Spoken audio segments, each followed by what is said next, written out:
Il y a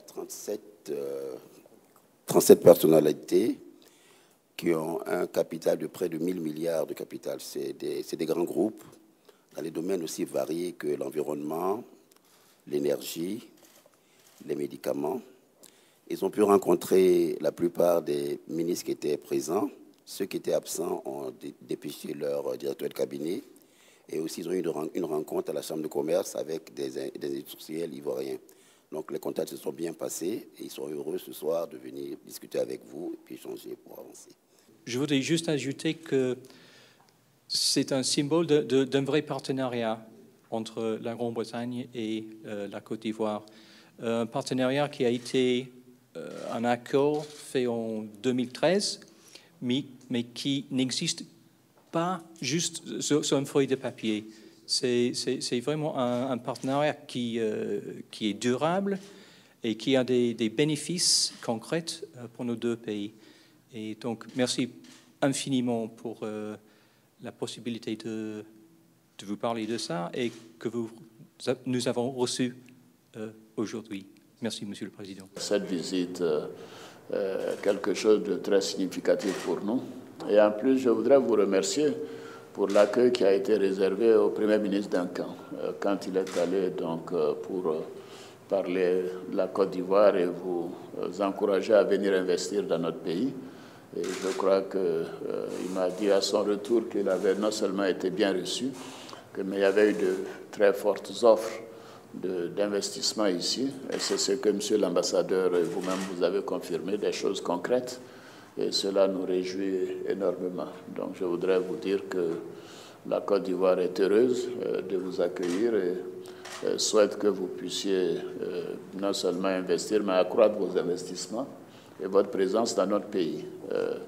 Nous voulons que la Côte d'Ivoire continue d'être un pays ouvert à l'économie libérale.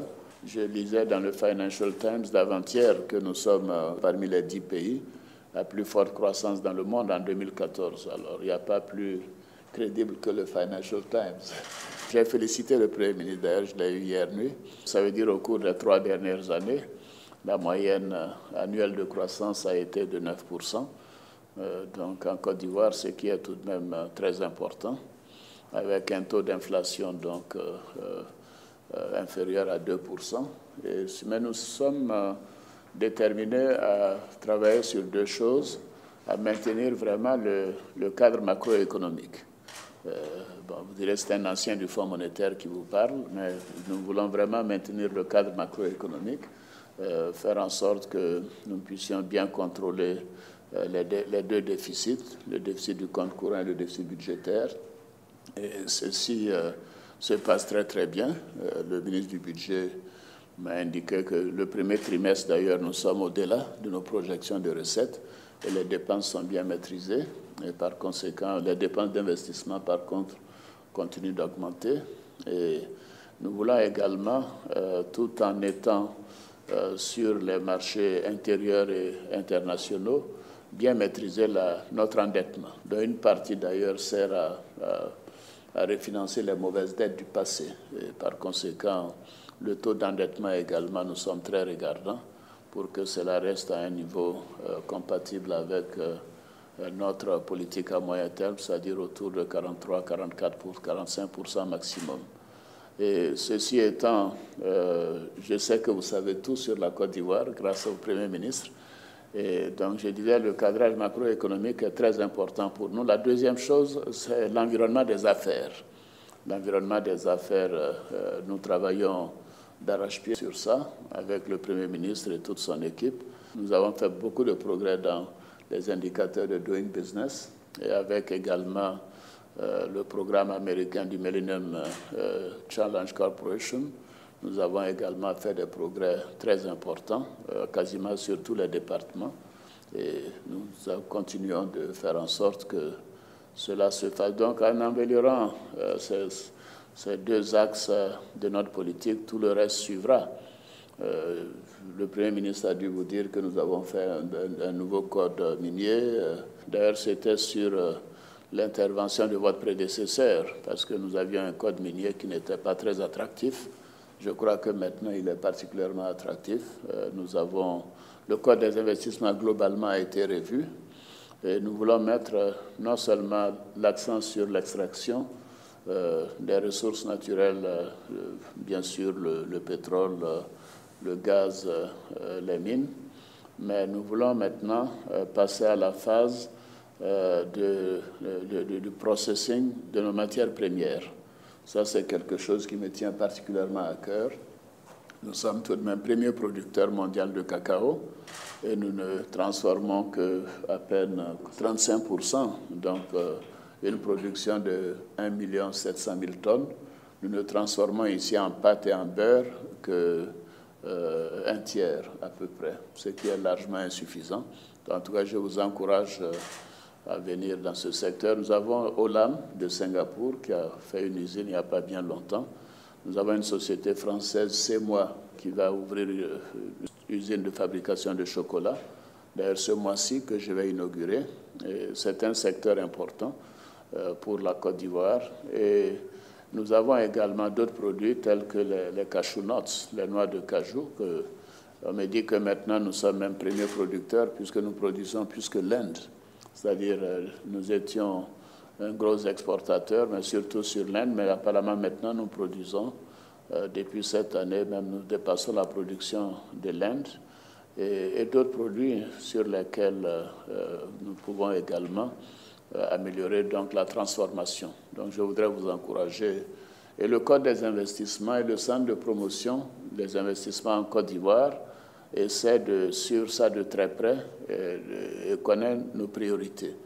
Et donc le Code des investissements permettra donc la prise en compte de ceux qui voudront faire des investissements ici dans ce secteur. Et j'ai indiqué au Premier ministre, je suis même prêt à prendre des mesures exceptionnelles en matière de défiscalisation pour encourager les investissements dans donc la transformation de nos matières premières. Nous avons compris que vous vouliez massivement investir ou voir des investisseurs être présents sur le territoire de la Côte d'Ivoire, notamment par rapport aux pays voisins, vos propres besoins. On parle d'un doublement en 5 ans de la production d'électricité. Est-ce réaliste et comment vous pensez parvenir à cet objectif? En effet, l'objectif fixé par M. le Président de la République était d'avoir 2000 MW en 2015 et on y est pratiquement. On était aux environs de 1250 MW, mais nous sommes aujourd'hui à 1982 MW. Nous pensons donc que nous allons atteindre fin 2015 les 2000 MW. Et Monsieur le Président de la République nous a fixé aussi un objectif de 4000 MW en 2020. Monsieur le Président de la République nous a fixé un programme très ambitieux, mais que nous comptons en tout cas réaliser avec la construction à venir de 10 barrages hydroélectriques, 2 unités de production d'électricité à partir du charbon qui seront localisées à l'ouest de la Côte d'Ivoire. Et nous avons aussi 3 unités de production d'électricité à partir du gaz. Quand on additionne toutes ces capacités de production à venir, nous atteindrons facilement les 4000 MW. Les pays émergents, j'ai travaillé un peu sur ces pays quand j'étais au Fonds monétaire international. Ce qui m'a frappé sur tous ces pays, même s'il y a eu le problème de la crise financière en 1994-95, c'est que ces pays ont beaucoup investi dans l'infrastructure et l'énergie. Parce qu'évidemment, pour baisser les coûts des facteurs pour vous les industriels et les opérateurs, donc c'est un peu ça notre vision, que nous voulons investir de manière massive dans l'énergie. Le charbon, bien sûr, c'est le charbon à énergie propre. Vous savez que maintenant, ce n'est pas tabou d'investir, donc de faire de l'électricité à partir du charbon. Et je pense qu'en Europe, comme aux États-Unis, 40% en dehors de la France, l'énergie d'ailleurs est à base de charbon. Ça, c'est important. Et le problème des infrastructures, bien sûr, va en parallèle. Étant entendu que, bon, avec l'augmentation de l'offre, évidemment, nous espérons que malgré les taux de croissance très élevés, ceci doit continuer à permettre la baisse du coût de l'énergie, notamment pour les industries et pour les ménages aussi. Je veux demander, Monsieur le Président, quelle est votre vision pour supporter les petits planteurs? Parce que pour développer des filières agro-industrielles, c'est nécessaire de vérifier que tous les petits planteurs participent dans les growth. Au cours de ces dernières années, les prix aux planteurs bord-champ ont été augmentés de façon régulière. Donc ça, à mon avis, c'est un des éléments les plus importants qui permet de permettre à nos planteurs d'accéder à plus de ressources et de pouvoir aussi investir et partager les fruits de la croissance. De plus, ce sont des filières qui, du fait du désir de l'industrialisation de la Côte d'Ivoire par rapport à ces matières premières, bénéficient de plus en plus de soutien. Donc, quand on passe par exemple à l'anacarde, c'est la mise en place de structures et de soutien à des petites structures qui vont permettre de supporter et de fournir la matière première travaillée à des plus grosses structures telles que Olam, par exemple. Donc il y a un désir très clair d'augmenter les revenus des planteurs de façon directe avec les prix, mais également de les intégrer dans la chaîne de production, ce qui va permettre de leur donner plus de revenus parce qu'ils ont plus de valeur ajoutée dans les produits qu'ils vendent. Vient aussi le facteur qui est l'amélioration de la qualité. Avec l'amélioration de la qualité des produits vient une meilleure prise en compte des prix de vente. Et ça, ce sont des éléments sur lesquels encore le gouvernement met de l'assistance technique afin de permettre à nos planteurs d'améliorer la qualité des produits qu'ils fournissent. Dans la réforme de la filière café-cacao, par exemple, comme d'ailleurs coton anacarde, nous avons décidé que les planteurs auraient au moins 60% du prix sur les marchés internationaux. Bon, je trouve que nous avons eu beaucoup de chance aussi avec les marchés internationaux parce que les marchés ne font que croître. J'ai regardé la clôture du cacao hier soir, était à 1859 francs CFA. Bon, il y a 2 mois, il était tombé à 1740. Mais globalement, tant que ça reste au-dessus de 1700, ça nous donne une marge très confortable pour non seulement payer de manière effective les 60% aux planteurs, mais également avoir des ressources de stabilisation. Alors pour les planteurs, quand nous avons pris fonction, les prix aux planteurs étaient fixés de manière arbitraire au niveau du gouvernement, mais il n'y avait pas de surveillance de l'effectivité des prix. Par exemple, sur l'année 2010-2011, les planteurs ont eu à peu près 450 francs le kilo de cacao. Et aujourd'hui, ils reçoivent 750 francs le kilo de cacao, plus l'augmentation de la production. Tout ça, d'ailleurs, contribue à l'augmentation et de la production et donc de la qualité. C'est un élément important. Donc cette réforme nous a amené à réduire le nombre de structures qui s'occupaient du café-cacao. Il y avait 4 structures, essentiellement pour se partager de l'argent, voyager, ainsi de suite. Bon, mais là, nous n'avons qu'une seule caisse maintenant et qui a pratiquement en réserve plus de 300 millions de dollars en réserve propre. C'est dire que donc cette politique a marché, a été bénéfique d'abord pour les paysans, mais bénéfique pour la caisse café-cacao, mais également pour le budget et le pays. Parce que vous voyez, quand nous avons fait cette réforme au départ, même avec le Fonds monétaire et la Banque mondiale, ils pensaient que nous n'allions pas tenir. Parce que pour la première année, nous avons accepté de réduire la fiscalité qui revenait à l'État pour assurer aux planteurs ces 60%. Bon, donc ça a été donc une politique qui a bien marché et moi je m'en réjouis. Et maintenant, c'est pour cela que je dis qu'il faut aller plus loin vers maintenant la transformation de ces produits. Mais ce que la Caisse Café-Cacao a fait qui nous donne satisfaction, c'est qu'elle a utilisé une partie des réserves pour améliorer les pistes rurales. Parce qu'il y avait le problème de la production, il y avait le problème des intermédiaires, c'est vrai, qui ne payaient pas les paysans tous les prix, mais il y avait le problème de l'évacuation des plantations vers les centres de collecte et vers les villes secondaires. Bon, tous ces problèmes sont en train d'être résolus. Et donc maintenant, il y a une bonne fluidité. Et maintenant, je crois que nous considérons que la production de cacao continuera d'augmenter. Celle du café a d'ailleurs aussi commencé à croître. Et même le coton, où la Côte d'Ivoire était tombée au 6e ou 7e rang africain. Maintenant, nous sommes 2e, je crois, après l'Égypte, en 4 ans. Et sur beaucoup de produits comme ça, nous avons fait des progrès considérables à cause de la politique d'amélioration des conditions de production et de rémunération des paysans. Nous avons aussi encouragé les prix planteurs à se former en coopérative, parce que c'est très important pour avoir higher bargaining power, parce que bon, autrement, les intermédiaires peuvent négocier quand c'est une personne qui produit 2000, 3000 tonnes, évidemment. Ce n'est pas la même chose qu'une coopérative qui peut négocier 40 000, 50 000 tonnes, vous voyez. Donc, tout ça marche très bien et nous en sommes très contents.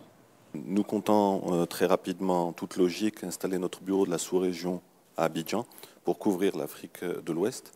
Et à ce titre, on se posait la question par rapport aux chaînes de distribution et de comment faire en sorte de gagner en autonomie au niveau de cette région-là pour la distribution.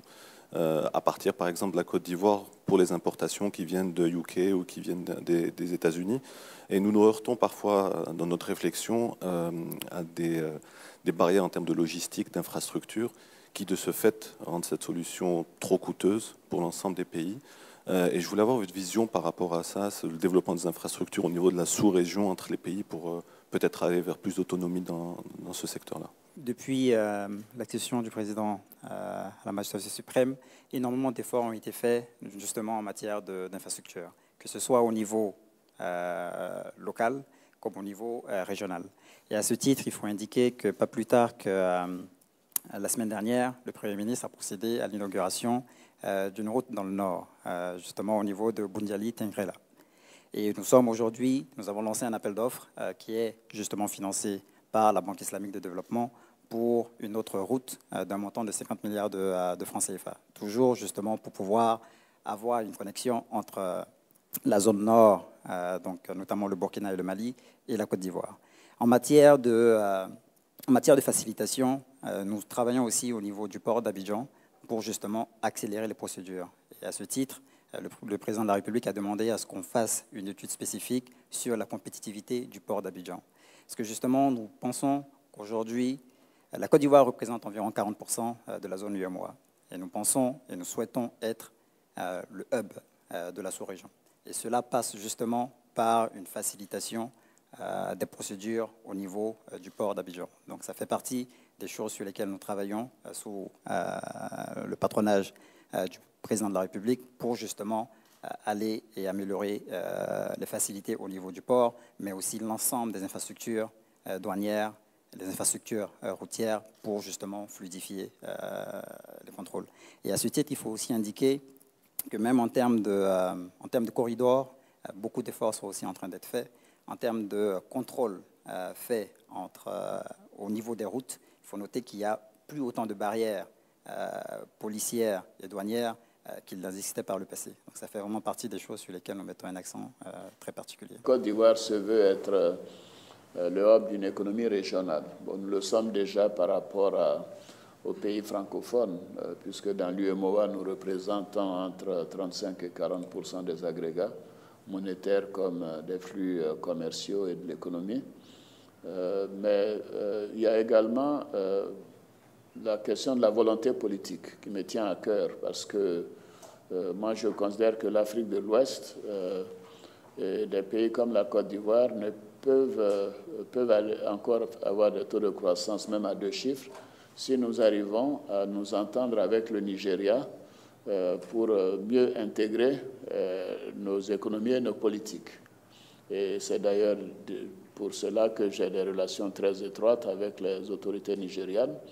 Et pas plus tard que c'était le lundi de la semaine dernière, j'étais le premier chef d'État africain à faire un déplacement à Abuja pour rencontrer le président Jonathan Goodluck, pour le féliciter de la manière dont les choses se sont passées et puis le statesmanship qu'il a montré en acceptant la défaite, en félicitant donc son adversaire, et j'ai rencontré dans l'après-midi le président élu Boari, que j'ai connu quand j'étais directeur Afrique il y a 30 ans, avec qui également j'ai réitéré ma vision des choses et la nécessité pour nous de continuer de travailler ensemble et de renforcer nos relations.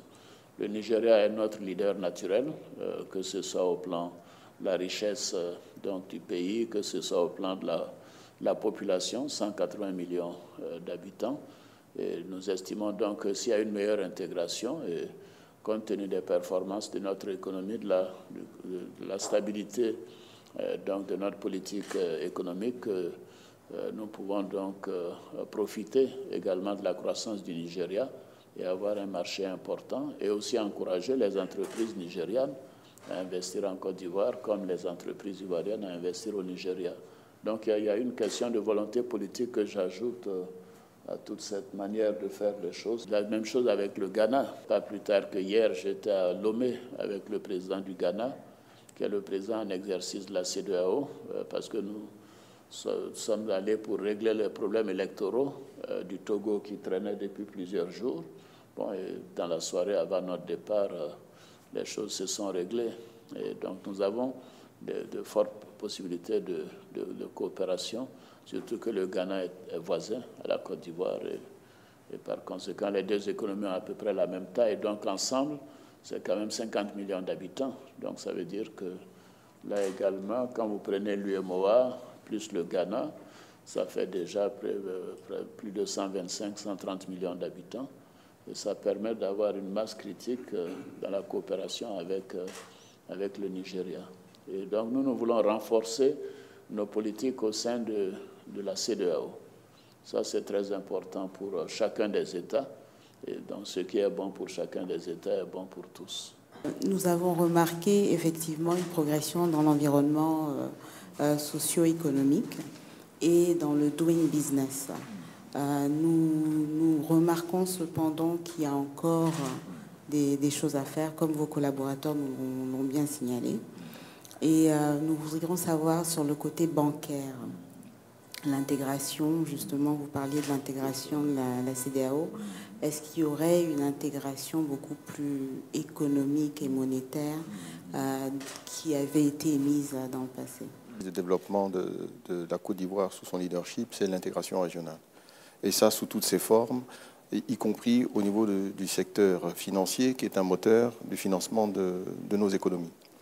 Alors, dans ce contexte-là, il y a plusieurs choses qui ont été discutées et qui sont en train d'être mises en place. Au niveau d'abord d'un renforcement du secteur bancaire, en Côte d'Ivoire et également dans la sous-région, d'un renforcement de plus en plus fort aussi de contrôle des autorités bancaires par rapport au développement des banques qui deviennent panafricaines, pour lesquelles on essaye de renforcer la régulation. Et c'est ce que le gouverneur de la BCAO est en train de s'atteler à faire avec les gouverneurs des pays justement également de la CEDEAO. Voir également dans quelle mesure le secteur bancaire peut être plus fortement associé à la croissance économique et dans le financement donc, du développement économique de nos économies. Pour ce faire, il y a eu un message très fort que le président a lancé ici en Côte d'Ivoire au mois d'octobre au secteur bancaire en lui demandant d'être plus fortement impliqué par rapport au développement et au financement de l'économie, donc financer entre autres les petites et moyennes entreprises. Pour ce faire, on travaille également avec la Banque centrale, donc la BCAO, pour mettre en place des outils qui vont permettre au secteur bancaire de mieux analyser le risque. Donc un credit bureau est en train d'être mis en place pour permettre une meilleure information par rapport aux bons payeurs, mais je dirais surtout aux mauvais payeurs, et également faciliter les procédures d'accès au crédit. Le taux de bancarisation dans notre sous-région est également en deçà de ce que l'on aimerait avoir. Et donc là encore, le président et les présidents de la sous-région sont en train de travailler pour augmenter ce taux de bancarisation et permettre à plus de personnes d'avoir accès aux services bancaires. Et ça a été fait récemment avec notamment dans l'UMOA, la réduction de certains frais bancaires. Donc réduire les coûts, élargir le nombre de personnes ayant accès aux services financiers, faciliter le travail du secteur bancaire afin que celui-ci aussi prenne plus de risques de telle manière à pouvoir financer l'économie, et ce, dans la sous-région, y compris pour les projets d'infrastructures sous-régionaux, comme dans les secteurs de l'énergie, comme dans les secteurs justement des infrastructures routières. Moi, j'essaie d'être assez pragmatique. Ce que j'ai indiqué aux autres chefs d'État, bon, vous savez, à l'Union africaine, comme à la CEDEAO, on dit toujours on veut une monnaie commune à telle date, etc. Je leur ai dit ce n'est pas important, ce n'est pas les dirigeants qui doivent donner la date, mais c'est les politiques économiques que nous allons mettre en œuvre. Et par conséquent, bon, nous avons la chance d'avoir 8 pays qui ont à peu près des politiques économiques bien maîtrisées. Et donc, il y a un système de peer review qui nous permet de dire tel pays, bon, mais faites un effort meilleur sur telle ou telle chose. Et je pense qu'à moyen terme, des pays comme la Guinée, peut-être d'autres d'ailleurs, côté de l'Ouest, pourront intégrer ce groupe. Il resterait le problème du Ghana et du Nigeria. Évidemment, tout cela dépend des politiques économiques qui seront menées dans ces deux pays, qui sont importants au plan économique. Les autres peuvent être absorbés plus facilement. Pour le Ghana, bon, le Ghana a eu des difficultés, comme vous le savez, récemment, mais ils ont maintenant un programme soutenu par le Fonds monétaire international, même si les taux de déficit et d'inflation sont tout de même approchent les 9-10%. Le Nigeria, à cause de la chute des prix du pétrole, a également quelques difficultés, mais a des réserves importantes. Mais donc, moi, j'essaie de passer le message dans nos réunions de chefs d'État que essayons de mieux coordonner nos politiques budgétaires, nos politiques économiques. Et bon, évidemment, politiquement, on annoncera toujours des dates, mais que nous allons reculer au fur et à mesure jusqu'à ce qu'il y ait une véritable convergence. Parce qu'il faut prendre la réalité de nos économies, la réalité donc des politiques financières et économiques. En tout cas, mesdames, messieurs, je voudrais vous remercier que ce moment que nous avons pu passer ensemble et vous dire que nous souhaitons que peut-être à l'issue de ces Jeux, vous allez décider de doubler vos investissements en Côte d'Ivoire, ce qui serait en tout cas très bienvenu. Et souhaiter un excellent séjour également à chacune et à chacun de vous.